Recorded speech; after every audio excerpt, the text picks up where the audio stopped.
Assalamualaikum warahmatullahi wabarakatuh. Kami dari kelompok 1 ingin mempresentasikan SPM Akuntansi Keuangan tentang investasi pasar modal.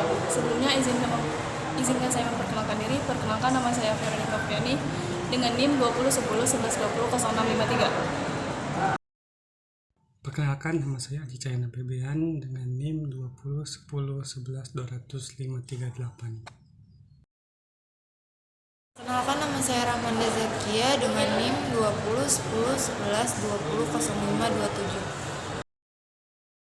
Perkenalkan, nama saya Genta Wirayuda dengan NIM 201011120732.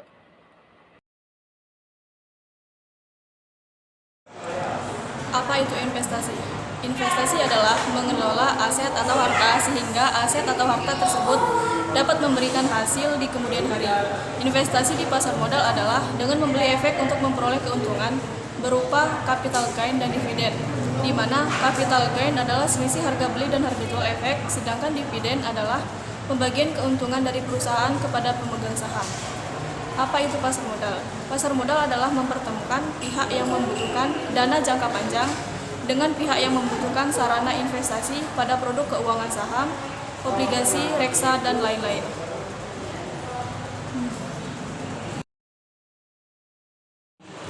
Perbedaan menabung dengan investasi. Tujuan menabung untuk menyimpan, sedangkan investasi memperoleh keuntungan. Potensi risiko investasi ada risiko, sedangkan menabung relatif tidak ada risiko. Jenis transaksi investasi yaitu jual beli, sedangkan menabung simpan pinjam. Tempat transaksi investasi di pasar modal, sedangkan menabung di perbankan. Manfaat keberadaan pasar modal. Sumber pembiayaan, wahana investasi, penyebaran kepemilikan perusahaan kepada masyarakat, keterbukaan, dan profesionalisme lapangan pekerjaan. Prinsip-prinsip dasar berinvestasi di pasar modal. Yang pertama, pergunakan dana lebih atau excess fund.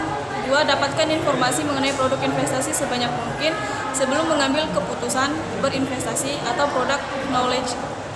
3. Jangan menempatkan seluruh dana investasi pada satu jenis instrumen yang sama atau don't put your eggs in one basket. Keempat, kenali perusahaan sekuritas di mana ada berinvestasi atau know your broker principle. Dan yang terakhir, investasi secara berkala dengan orientasi jangka panjang. Waspada penipuan investasi. Waspada dengan penawaran investasi dengan janji-janji palsu, misalnya pasti untung tinggi dalam jangka pendek. 2. Waspada penawaran investasi yang memaksa atau dengan bujuk rayu, biasanya dengan mengaburkan produk investasinya.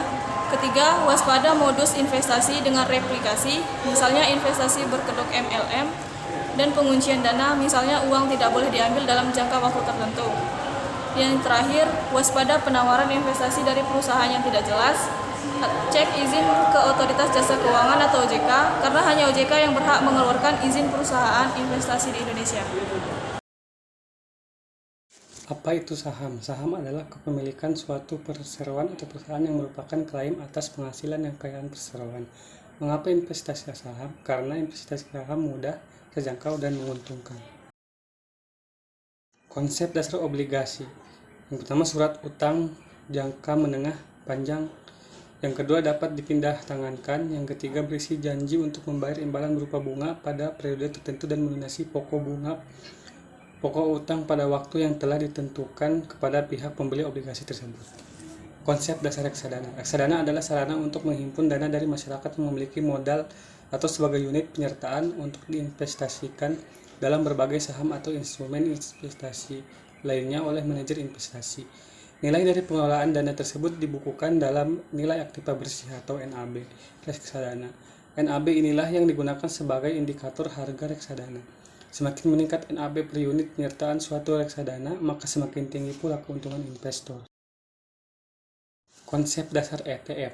ETF adalah reksadana yang diperdagangkan seperti halnya saham di bursa. Exchange Traded Fund atau ETF menjadi yang pertama alternatif efek yang mudah dan terjangkau, yang kedua diversifikasi kepemilikan sahamnya dengan kepemilikan satu ETF. Indeks saham. Instrumen yang digunakan sebagai indikator dari pergerakan harga dan kinerja saham atau sekumpulan saham. Dapat bergerak indeks saham individu maupun indeks kumpulan saham atau sektoral maupun non-sektoral. Metodologi hitungan indeks saham. IHSG sama dengan nilai pasar per nilai dasar dikali 100 nilai dasar. Kemudian ada struktur pasar modal Indonesia. Ada OJK, Otoritas Jasa Keuangan. 1. Tugas OJK melakukan pengaturan dan pengawasan terhadap kegiatan jasa keuangan di sektor perbankan, sektor pasar modal, dan sektor industri keuangan non-bank atau yang disebut IKNB. 2. Tujuan pendirian OJK dibentuk dengan tujuan agar keseluruhan kegiatan di dalam sektor jasa keuangan terselenggarakan secara teratur, adil, transparan, dan akuntabel, mampu mewujudkan sistem keuangan yang tumbuh secara berkelanjutan dan stabil, dan mampu melindungi kepentingan konsumen dan masyarakat. Kemudian ada BEI, Bursa Efek Indonesia. 1. Tujuan pendirian menyelenggarakan perdagangan efek di pasar modal Indonesia yang teratur, wajar, dan efisien. 2. Pemegang saham BEI adalah perusahaan efek yang telah memperoleh izin usaha sebagai perantara pedagang efek, disebut sebagai anggota bursa atau yang disebut AB. 3. BEI secara resmi didirikan pada tanggal 13 Juli 1992. 4. BEI adalah satu-satunya penyelenggara perdagangan efek di Indonesia.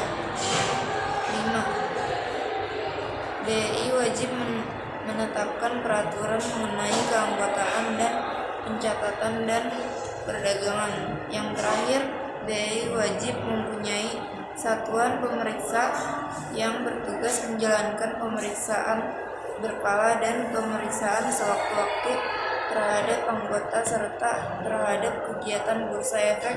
BEI bekerja sama dengan DSN MUI dalam mengembangkan investasi syariah di pasar modal Indonesia.